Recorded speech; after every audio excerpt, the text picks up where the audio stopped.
Oh,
আপোনালোকৰ মাধ্যমেৰে অসমবাসীৰ ৰাইজলৈ ৰঙালী বিহু আৰু অসমীয়া নৱবৰ্ষৰ আন্তৰিক আদৰ যাচিছো, ওলগ যাচিছো।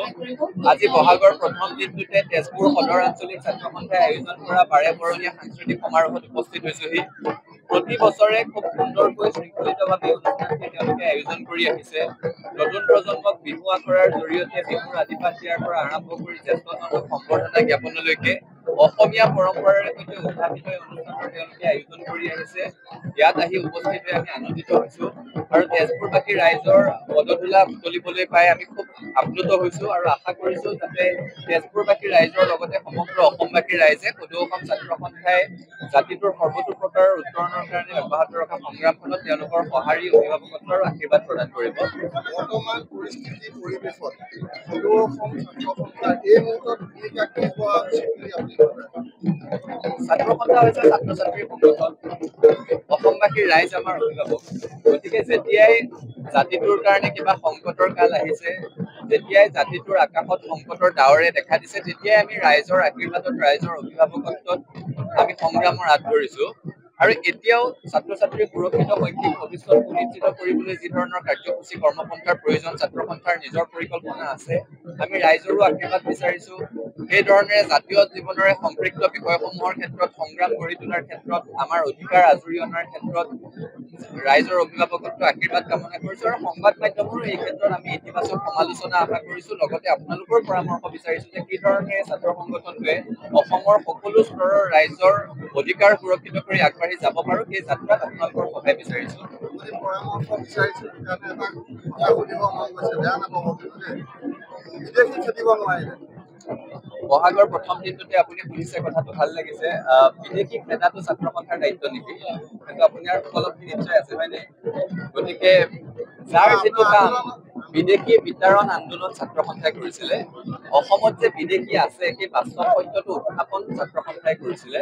অসমত যে বিদেশী আছে, অসমত যে বিদেশীক ভাগ ভাগ কৰাৰ নামত ৰাজনীতি হৈছিলে IMDB আইনৰ সময়ত, সেই কথা ছাত্ৰ সন্থাই উত্থাপন কৰি আদালতত গোচৰ ৰুজু কৰি সেইখিনি সময়ত ছাত্ৰ সন্থাৰ এগৰাকী প্ৰাক্তন বিষয়ববীয়াই IMDB বাতিল কৰিছিলে।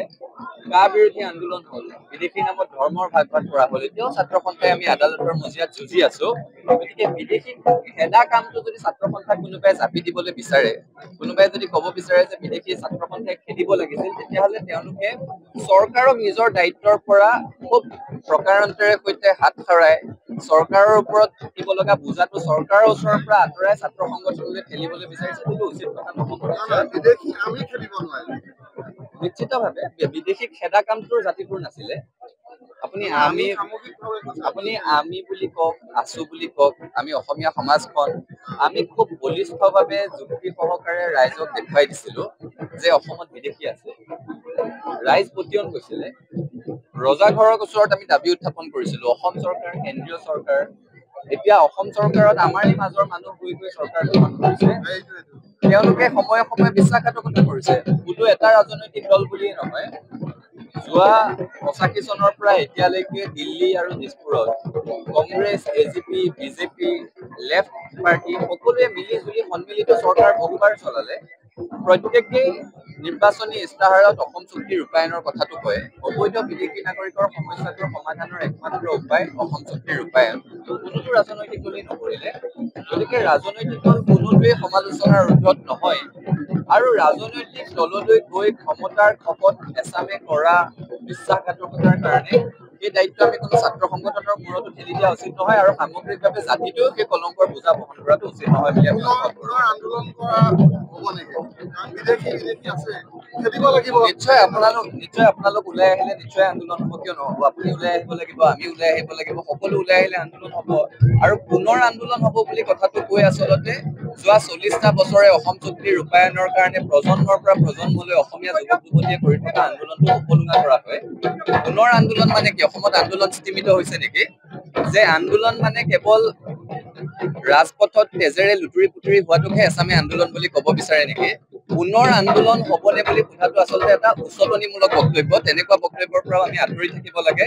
আৰু 40টা বছৰে অসম চুক্তি ৰূপায়ণৰ কাৰণে প্ৰজন্মৰ পৰা প্ৰজন্মলৈ অসমত যুৱক যুৱতীয়ে আন্দোলন কৰি আছিল কাৰণে 40টা বছৰৰ পিছতো অসম চুক্তিৰ 6 নং দফা প্ৰাসংগিক হৈ আছে।